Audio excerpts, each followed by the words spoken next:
Okay, we're live. Hi, this is William Ramsey. Welcome to William Ramsey Investigates. On today's show, I have a very special guest. He comes to us from Salzburg, Austria. His name is Fred Eberlein, and he just published a book July 3rd, 2022. Full title is The 90-Degree Turn, Remaking Federal Government from Big, Bulky, and Misguided to Lean, Decentralized, and Relevant.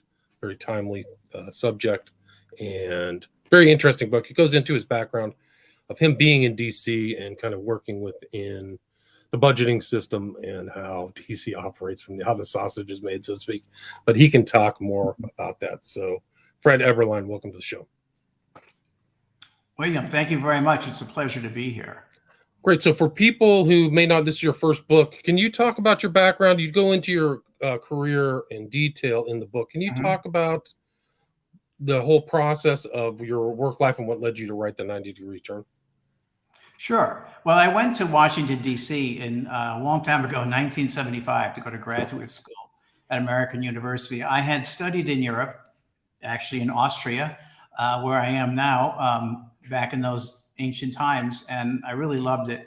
It had a big impact on my life. And so when I returned to the States for my senior year and finished college, I wanted to work towards getting in foreign affairs. So Washington was obviously a great place for doing that. And I went to grad school at American University with the aim of, maybe getting into the Department of State or the CIA or some other foreign services. And as soon as I was in the program studying in government and public administration, I was really shocked to learn that the focus was not on solving problems as much as it was spending money. And that just set me back. And I realized that this would not be the life for me. And shortly thereafter, I found myself as a salesman working for a really great company. Most people don't know of today, but at the time it was quite big, Control Data Corporation. And CDC was a great company out of Minneapolis, Minnesota. And that was a turning point in my life, working with them and the folks there. But that was when I first got to see how government operated. And I worked and sold to the government, later going to Oracle and then coming to Europe with Oracle to work with the US Army in Germany after the wall came down. But over and over again, the theme was quite apparent that it was all about spending money, and results, often just didn't matter. It seemed that the only results that matters was how much you spent. Did you empty your budget? The busiest month of the year, indeed the only time of the year that I've ever seen a civil servant not knocking them, but saw them on weekends, would be in September. And that was because they had to empty their budgets by the end of September. And I don't want to pick on anybody in particular. I think our system, as I write in the book, is the way it is in large part because we're old. We're 233 years old, and that's nothing to be ashamed about. We can be proud of it, but we need to be real. And if we look at some of the reports and studies that Ray Dalio has done and others, there's a cycle. And we need to assume we're on the downside of that cycle. And, we can change that though. And Dalio says that too, and I believe it as well. But we need to be clever. We need to take a new approach to government. We have come a huge way in so many respects since 1779. I mean, you name the field, management sciences, technology, of course, that knowledge that people have today. You may, think that your neighbor is an idiot, but he or she is probably vastly more knowledgeable than their doppelganger would have been in 1789. So we have access to a lot. And I'm always amazed at the inventiveness of people as well. We see that all the time on YouTube. Just go searching for a solution. So I think we could do a lot collectively, and we have, in our 233 years, we've built in a massive infrastructure that really is just taking away from the value of government. It's overhead on top of overhead. And it's not just the people and the structure and the size of agencies, it's the laws. As I note in the book, quote from the Library of Congress, and somebody was asking in a blog, how many laws do we have? Answer, we really don't know. Right. Just like how many people work for the federal government, Yeah, we right? really Like you don't said in your know. book, we don't know. We can say there's How at long least 2 is the million tax working. code? We really don't know. Nobody knows it. So is that anyone's fault? No, I don't want to get into the finger pointing. It solves nothing, but we should recognize that all of this puts a huge burden on any system. If it was a corporate system, it wouldn't be any different, I don't think, Right. or maybe slightly more productive. But we're hugely inefficient, and it's just you see it everywhere in government, and even the agencies like Inspector General's offices that should be, and they do. I'm not saying they don't do their job, but a lot of what they do is wasted because nobody acts on it. I point out in some of their reports that and if you go to their website, to the, what is it, integrity.com or whatever it is, I forgot the name, but there you see reports that, or compensation for potential benefits, not real. So they're awarding themselves, they call it, refer to it as like, money, but it's potential savings. It's not real savings. So what the hell is potential savings? So, the government runs on the idea of potentially we did something good and that's good for the country. And I say baloney to that. It has to be real. And if it can't be real, then don't waste your time and our money doing it. And we spend a lot of money just on busy work. We're a very busy country, but unfortunately extremely unproductive when I talk about the federal government. Other segments of the U.S. are amazingly efficient, but the federal government is at the far end. Anyway, I think I got a bit off track with your question. No, but I think that's very important because you are looking at the problems in government, the lack of efficiency, the lack of funding restraints. You use the healthcare.gov website, Halliburton. Right. There's so many examples of overspending, misspending, and we're kicking the can down the road. We have a $30 trillion deficit that we're just financing with paper money, and at some point it can't go on. Yeah, they think that that's gone from, was it 5.6 billion, a national debt accumulated with 200 years of annual deficits, which today is up over 25 billion more, or trillion more, excuse me. Within the last 20 years. A billion before, I meant $5.6 trillion in our first 200 years. And to think that's 6x today. And that's the real crux of the problem. In my analysis, the inefficiency of the government's one thing, but I believe, and it's a bit cynical perhaps, but I think it's true that Congress are elected officials because they're so dependent on campaign financing that they exploit this complexity. Okay, as I write in the book, it provides camouflage to fundraising centric politics. And that's the real crux of the issue, I believe. That's the focal point, because Congress is inherently, I must say, corrupt insofar as they depend on raising money to stay in office. It's just part of the job. And it shouldn't be. But it is, and it's a bigger and bigger and bigger piece of it. And the money it's not speaking, in the democratic voice. It's weighing the scales and benefit of the people that are already in office. So as I note in the book, back in the 70s, the professor at Yale, Mayhew, noticed that there was a shrinking number of the turnover in people in Congress was shrinking. He really didn't know why. Today we have a much better understanding, and it's the money goes to the incumbent more than the up and coming candidate. The incumbent is more likely to win. So you want to, if you're a pharma or banks, you want to bet on the winning horse. So money has had a very bad influence on the whole system in many respects. And I believe that's the focal point. And that's why I said, and that's obviously the most controversial point in the whole book is that Congress should be removed from its control over money. Obviously, this doesn't happen overnight. It's a phased thing, but I know some states are inefficient too, but I'd rather have the states managing it now just because of the gross negligence we see in Washington. It's almost like you got to come in and rescue these guys.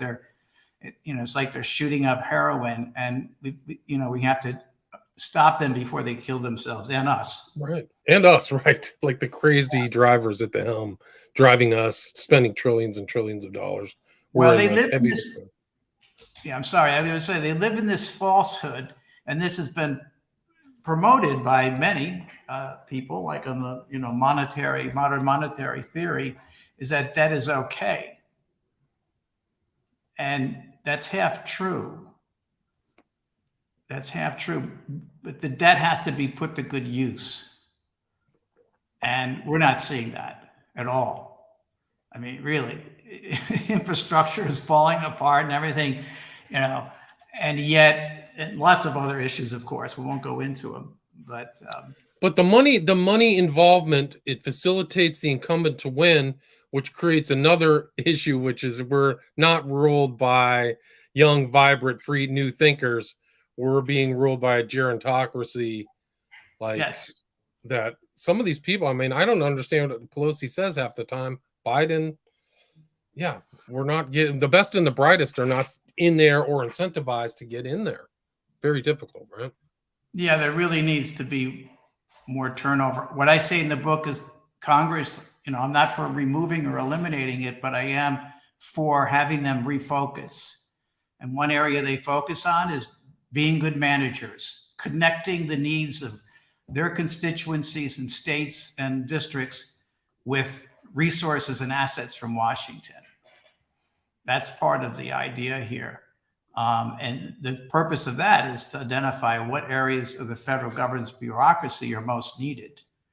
That's what I call bottom-up separation. So we reshape the government, the federal government, based on local needs.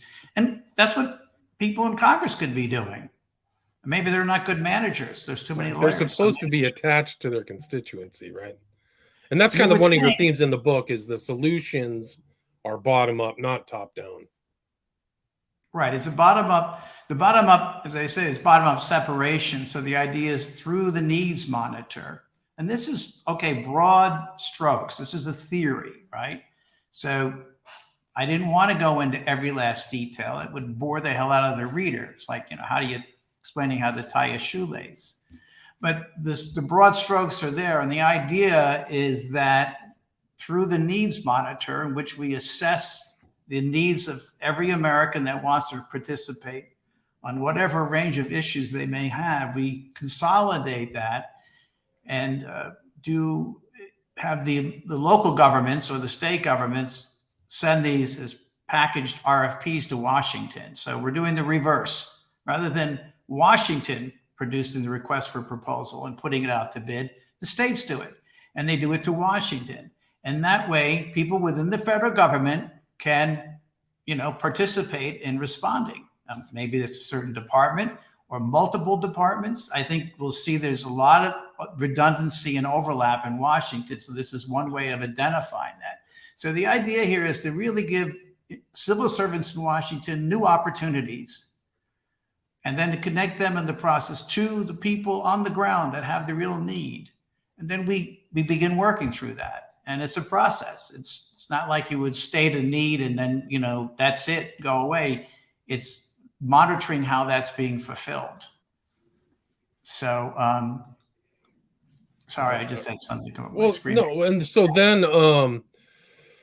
so that's one of the solutions, but there are other things that you believe should be implemented as well, right? To ameliorate or make this 90-degree turn. You use actually this turn as kind of like you got it, or at least from what I read in the example of Intel chips, right? How they took correct. Yeah, it was from the story that they called it a right turn in the Startup Nation about Israel. And in there they had they had several vignettes, but one was about the struggle between Intel Tel Aviv and Intel Cupertino, California. And yeah, the moral of the story was that Intel had to abandon old ways and get on with a new way. And this was not easy. The management in California just wanted to keep focusing on megahertz and speed. And the guys in R&D in Israel, who were influenced, I think, not just by engineering, but the real life, the struggle they have every day for survival. They take a harder look at things. That was kind of the main theme of the book here. And then, kiss up to management. They said, guys, you've got to change the architecture. So eventually they did, and they came out with the Pentium chip. And yeah, the point in the book is that we need to do similar. So I took their right turn concept and from that made a 90-degree turn. Right turn would have probably sounded like it was, like right wing or something, party affiliation or something. And I really want to break from that. Parties are killing us, and we should get on as Americans solving problems. Sitting you down. never mentioned Republican or Democrat in this book. It's not. No, well, I don't. I think I only mention the context to say this is not a political issue. This is a human issue. These are mostly human issues. First of all, money. I mean, I like money. You like money. We all like money. It's easy if someone's coming and, giving you big donations to just, rationalize your position. And I think that's what happens. I mean, Nancy Pelosi, you mentioned her. What's she worth today? I think it's over $135 million. How does that happen? Your husband does stock picks based upon budgetary spending, just like everybody else. Just their family members handle a lot of their business deals with insider information, is my guess.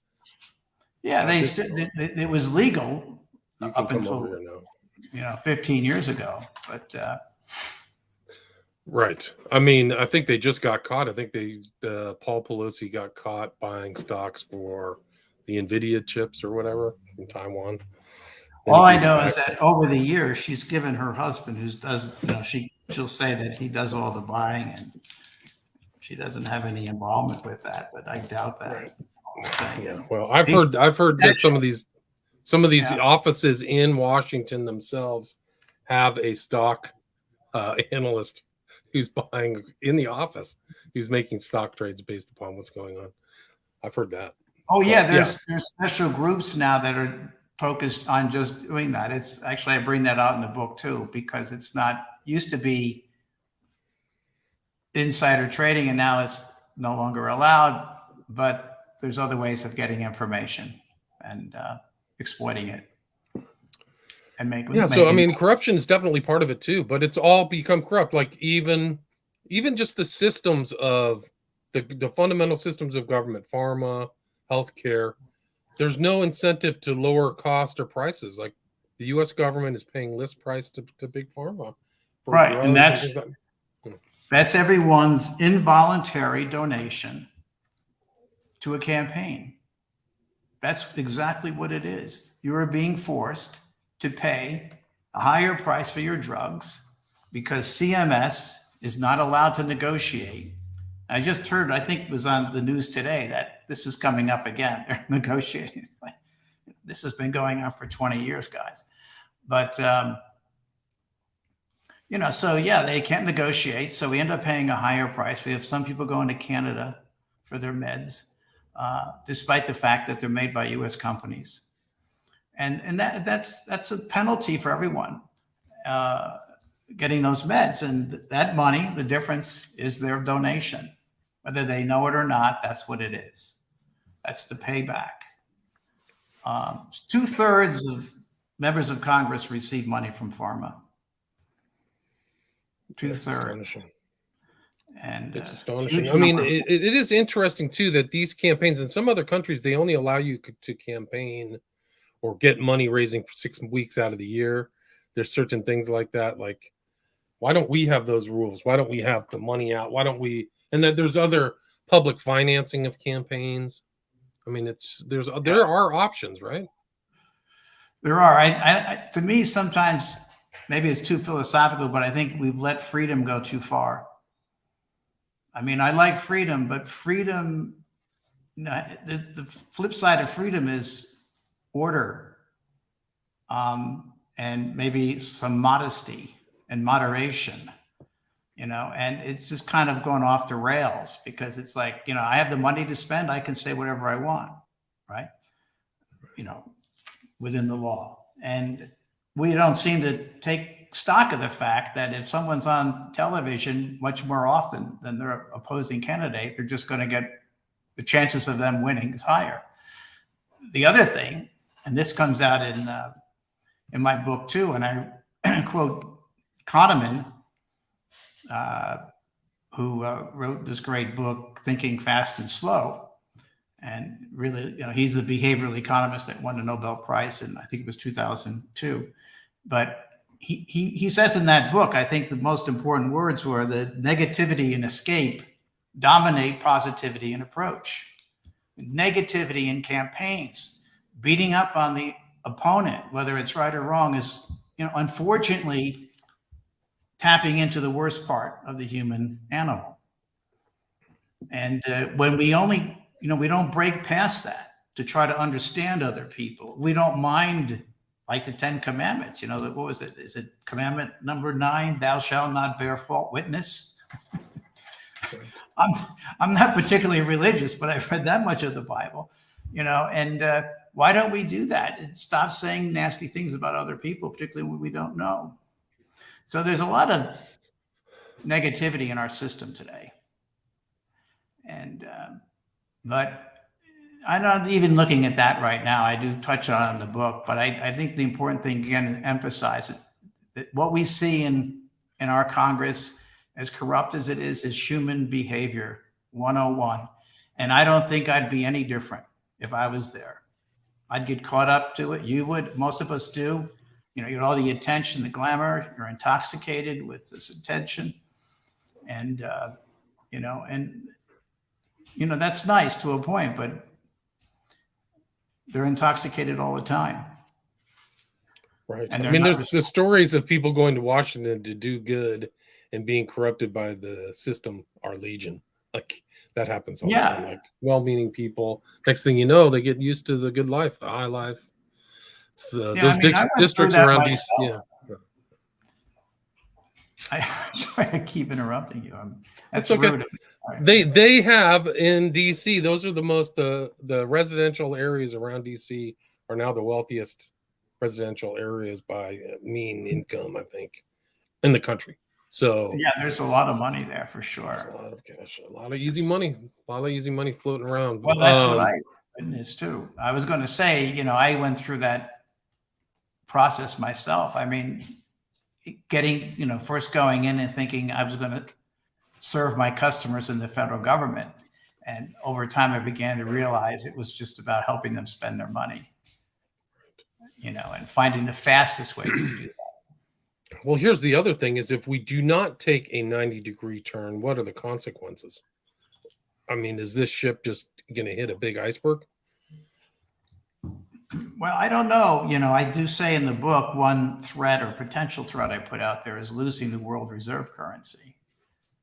I think most Americans aren't even aware of it, and don't realize that as a country, this has been a huge benefit since I think it was secured in 1944. The EU has said they want to be the next world currency. And their GDP is almost the same size as the U.S. So I'm of the belief, and of course we see it now today. I wrote it before the war started, but the more aggression that we see from Russia, the more desperate Europe will be to have an alliance with China. And there's a lot of good reasons for that, not the least of which is that China has a 2,700-mile long border with Russia. And the only country that Russia fears is China, frankly. So the European Union really wanted to bring Putin under control. I think they would do it through China. And part of that pivot, part of that transition could involve change of world currency status to the EU. Again, they've been open about this. And so we shouldn't take it for granted. So I think, when the world sees it, there's a lot of great things about America, American industry and everything. Still, we're leaders in the world. But when they see our government behaving the way it is and spending the way it has and the debt growing the way it is, then that impacts the value, and impacts the brand, if you will. And it really is the brand, the military power and the brand of the U.S. If that gets diminished, what's the consequence if the U.S. loses its world reserve currency status? Well, with the big debt that, the national debt that we have, the interest rates jumping, presumably a lot, because it's not as easy to get money. I'm not an economist, so I really can't really go into a lot of details on it because I don't know. But it's not a good thing, and we do know, money interest rates will go higher, and that'll likely have to be made up for some way. And when I see already that the projection is that Social Security will be cut by, I think, 21% in 2035. That's 13 years away. So, an event like that could just, make for even bigger cuts in the Social Security. When you do that, now you've got millions of people that will be pushed into poverty. That's when we begin to really slip over the side. But I think it's clear to everybody we're on a downward trajectory. The numbers clearly show that. And the gross inefficiency of the federal government and the recklessness. I mean, honestly, you've got to wonder, how did they get to Iraq? Right. How did we do that? And nobody was held accountable. I'm sorry, That's one of the reasons why we have a $30 trillion debt. I mean, I think they blew 7, 8 trillion, 9 trillion. It's about that. Yeah, I think it is. And there, I mean, just the money that was made, Halliburton and the cost and the over expenditures could have been a huge money laundering operation. Like aside to it. So that's the old cost plus fee, fixed fee I mentioned in the book. That's been a source of ripping off the government since I was in Washington. And you'd like to get contracts like that. You basically can name your revenue goal. Right. I mean, you talk about those requests for proposal or whatever, where people are just writing what they think you should spend, and they're all kind of working together. Even the salesmen, the sales elites, and things like that. Yeah, I would write them if the client was prepared to take it. We did. That was part of our job. We were like lobbyists. Lobbyists would come in and suggest some new legislation, maybe give you a white paper on it. We did similar things, but with technical requirements. And of course, the impact we had wasn't as big usually. It was just, within a department or whatever. I didn't do any multi-billion-dollar deals. But they do happen, right? I mean, look at the defense budget's $750 billion. Like, you want to talk about bloat. Didn't Rumsfeld say we lost $2 trillion? Like, it's an incredible sums of money are just disappear. Well, absolutely. And what's really sad, and I bring this up in the book too, is this report out of the Washington Post several years ago. Woodward was on it with another reporter, and they had they had disclosed the report that had been written for the Pentagon on efficiency, on savings, and that $125 billion had been identified. And then I think it was McKinsey who did the report. And the Pentagon, it's like, burn that thing, shred it, hide it. And of course, eventually it was leaked to the press and it appeared in the Washington Post. But to think $125 billion that could have been saved. And this, by the way, was without any drastic cuts. It wasn't like they were going to lay off 10% of the Pentagon. No, this was, early retirement, some, conventional approaches, right, to saving money.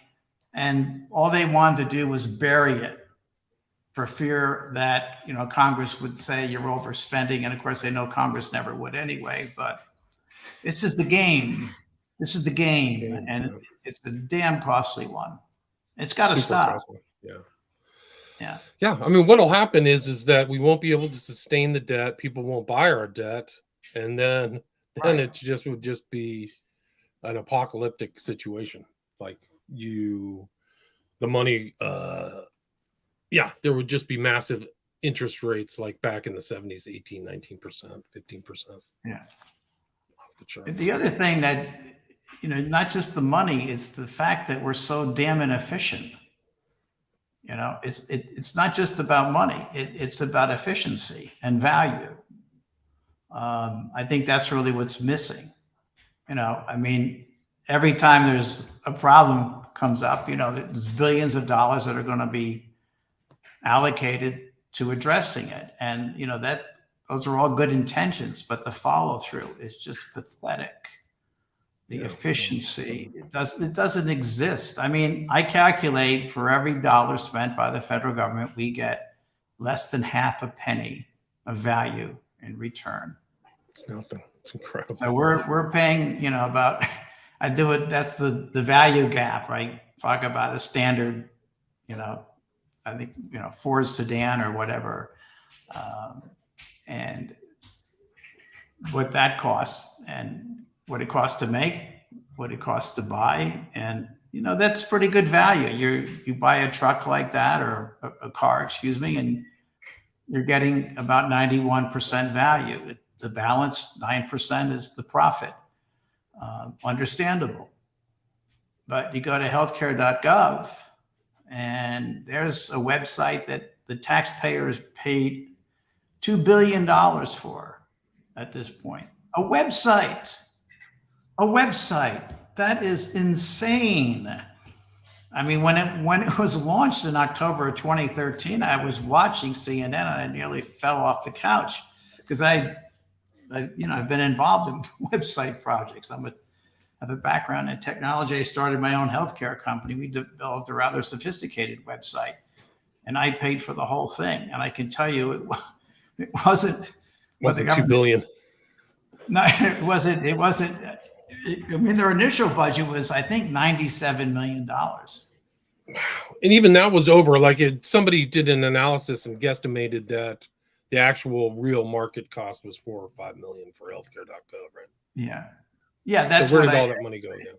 That would have been a reasonable price. That's what I did. I did my analysis based on $10 million. I thought $10 million is a very conservative estimate for that. It's on the high side, in other words. Me and our team would have taken it for like $2 million. We would have been ecstatic. I don't even think it worked right, too. It didn't work right when it came out. We would have had it working right because we knew how to test and whatnot. But when it went, I don't think I finished my point a moment ago, but when it was announced in October 2013, it was like $634 million. I practically had an aneurysm. I couldn't believe it. Yeah. And then to see that Health and Human Services Attorney General's report that came out in the following year in 2014, which I cited in the book, and that point, the cost was, I think, $1.7 billion. Yeah. Those are just one example of things that happen, but there's stuff like that's standard practice. Washington misspending and it is siphoning off funds and things like that. Yeah. When I was in DC for 3 years, I had the weirdest conversations with people about laundering money through Switzerland. People were talking about that, how can we get this out? That was really happened. I had multiple conversations in bars and weird places about money laundering and siphoning off funds and fake invoices. That's the way people think there. Some foreign. What was that about, though? Oh, just about in any whatever they were working on, they were wondering how they could extract a little bit of juice for themselves. Yeah, I mean they were all lower level people like me in their late 20s, so they weren't like the really sophisticated executive types. But people, there's an underground there. There's no question in DC in my mind. There's kind of an underground economy type thing going on. But no, Well, I mean, yeah. the government, yeah. Well, there's certain things that don't have oversight. The Defense Department doesn't really have. I don't think there's even one kind of case of fraud ever brought up against the Defense Department. Like I can't even think of one. And some of these expenditures, especially for the military planes, are boondoggles. Billions and billions of trillions of dollars spent on these projects. A lot without some things to show. So there's a lot of problems. There's a lot of misspending. It's really a problem for future generations this country hasn't faced before. They've definitely been in financial straits, but this whole debt situation is very, very thing. Fred, we're at 36 minutes. I think we should kind of move towards wrapping it up. What would you like to add, or anything I missed, and then tell people where they can get the book and reach out to you as well. So, Yeah, well, they want to go to Amazon, and that's where the book is in paperback and Kindle. It's a short book, 124 pages. I wanted to keep it simple, easy to read, because it's, for me, kind of a beginning point. It is a philosophy. It's a concept. Some maybe prefer to call it that, or a blueprint. But I put forward these ideas on how I think we can rescue our federal government, bring value to it, and just help the whole country and actually get Americans involved in government again in a good way, where they can say, yeah, here's an issue and here's a solution to that based on whatever it is, you know.